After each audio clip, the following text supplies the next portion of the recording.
அம்மாவுக்கு நைட்டு கனவு வந்ததுல ரொம்ப பயந்து, காலையில அப்பா கிட்ட வந்து நம்ம கடைய கொடுத்துடலாம்னு சொன்னதும், "நீயே இப்படி சொன்னா எப்படிம்மா?"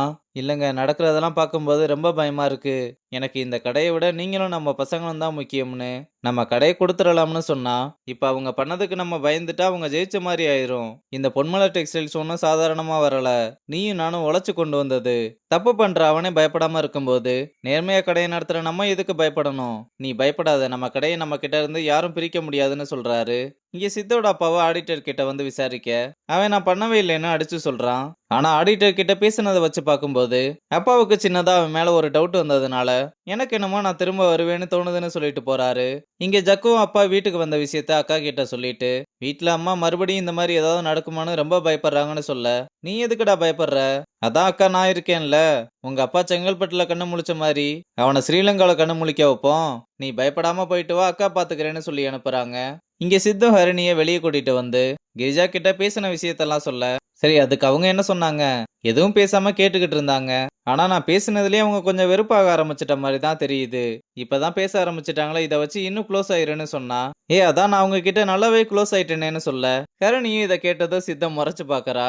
இங்க அப்பாவும் அம்மா கிட்ட வந்து வீட்டுக்குள்ளவே இருக்க ஒரு மாதிரி இருக்கு, நான் கடைக்கு போயிட்டு வந்துடுறேன்னு சொன்னா, இல்ல வேணாம், நீங்க என் கண்ணு முன்னாடியே இருங்கன்னு அம்மா ரொம்ப பயப்படுறாங்க.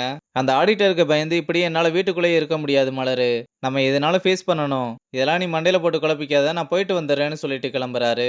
அப்ப ஜக்கு அப்பா வெளியே போறத பார்த்துட்டு அம்மா கிட்ட வந்து அப்பா எங்க போறாருன்னு கேட்க, வீட்ல இருக்க ஒரு மாதிரி இருக்குன்னு கடைக்கு போறாருன்னு சொன்னதும், இவ்வளவு பிரச்சனை போய்கிட்டு இருக்கு, இந்த நேரத்துல எதுக்கு வெளியே போகணும்னு அப்பாவுக்கு கால் பண்ணி பார்க்க எடுக்கலன்னதும், சரி நான் போய் நேர்ல பார்த்துட்டு வரேன்னு சொல்லிட்டு கிளம்புறான். அப்பாவும் போய் சொல்லிட்டு கிரிஜாவோட வீட்டுக்கு வந்து, நான் ஃபோன் பண்ணிக்கிட்டே இருந்தேன், ஏமா எடுக்கலன்னு கேட்டா, எதுக்கு ஃபோன் பண்ணீங்க? இருக்கமா இல்ல செத்துட்டமான்னு தெரிஞ்சுக்கவா? இல்ல அன்னைக்கு என்ன நடந்துச்சுன்னு சொல்ல வர. நீங்க எதுவும் சொல்ல வேணாம். அன்னைக்கு உங்களால நான் கேட்க கூடாதெல்லாம் கேட்டேன். நீங்க என் புருஷனான அவங்க கேட்டாங்க. அவங்க கேட்டதுக்கு அப்புறம் தான் என்னோட இடம் என்னன்னு புரிஞ்சுக்கிட்டேன். உங்களுக்கு உங்க குடும்பம் தான் முக்கியம், நாங்க இல்ல. உங்களுக்கு முன்னாடியே இதுல விருப்பம் இல்லைன்னு சொல்லியிருந்தா அவளுக்கு அப்பா இல்லைன்னு சொல்லியிருப்பேன். ஆனா அவளும் என் பொண்ணு மாதிரி தான்னு சொல்லி என்னை ஏமாத்திட்டீங்கல்ல. அன்னைக்கு நான் இருந்த சூழ்நிலையை புரிஞ்சுக்கிட்டு என்னை ஏத்துக்கிட்டீங்கன்னு நினைச்சேன். ஆனா அந்த சூழ்நிலையை நீங்க பயன்படுத்திக்கிட்டீங்கன்னு இப்பதான் புரிஞ்சதுன்னு சொன்னதும், போதும் நிறுத்து, வாய்க்கு வந்தபடி பேசாத.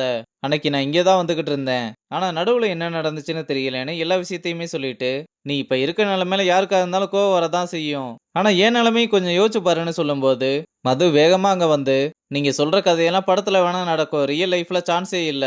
நீங்க ரொம்ப புத்திசாலித்தனமா உங்கள பத்தியும் உங்க ரிலேஷன்ஷிப் பத்தியும் யாருக்கும் சொல்லாம நல்லா பாதுகாத்துக்கிறீங்க.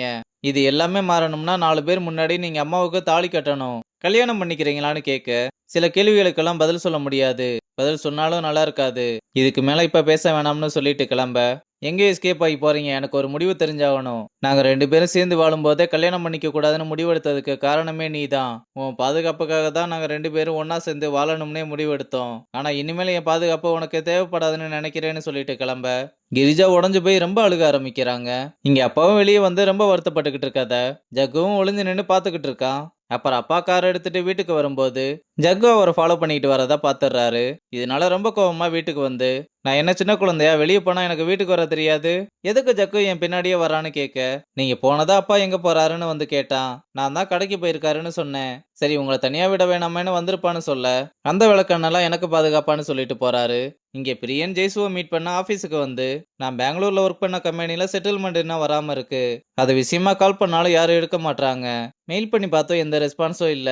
அதான் உங்ககிட்ட இதை பத்தி கேட்டு பார்க்கலாம்னு வந்தேன்னு சொல்றான். நீங்க அந்த கம்பெனியோட டீட்டெயிலையும் மெயிலோட காப்பியையும் அனுப்புங்க.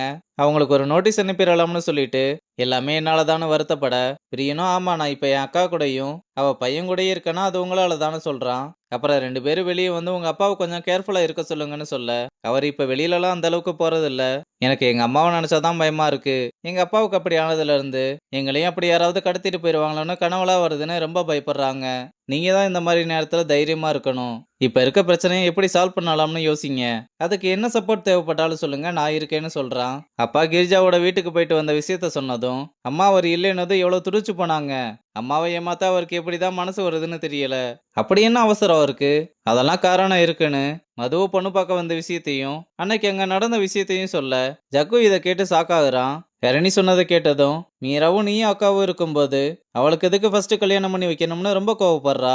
அப்புறம் எல்லாருமே சாப்பிட்டுக்கிட்டு இருக்கும்போது அப்பா நாளையில இருந்து நான் கடைக்கு போலாம்னு இருக்கேன்னு சொன்னதும் இன்னும் 2 நாள் ரெஸ்ட் எடுக்கலாம்ல.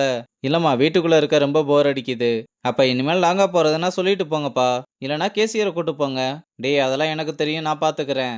இல்லப்பா நீங்க கொஞ்சம் கேர்ஃபுல்லா இருக்கணும்ல அதனால தான் சொன்னோம். இல்லம்மா இனிமேல் வீட்டை விட்டா கடை, கடையை விட்டா வீடு. இனி நான் வேற எங்கேயும் போக போறது இல்லைன்னு சொன்னதும் பசங்க எல்லாருமே இதை கேட்டு ரொம்ப சந்தோஷப்படுறாங்க. அப்பாவும் எனக்கு கொஞ்சம் தலைவலிக்குதுன்னு சொல்லிட்டு கிளம்ப அம்மாவும் தலையை தேய்ச்சி விடுறதுக்காக பின்னாடியே போறாங்க. நம்ம பசங்களும் அப்பா சொன்னதை கேட்டிங்களா? அப்பாவுக்கும் அந்த லேடிக்கும் பிரச்சனை ஸ்டார்ட் ஆயிருச்சு. இனிமேல் அந்த லேடியும் அப்பாவை தேடி கடைக்கு வர மாட்டாங்க. அப்பாவும் அந்த லேடியை தேடி வீட்டுக்கு போக மாட்டாருன்னு சந்தோஷப்படுறதோட இந்த எபிசோட முடிச்சிருக்காங்க.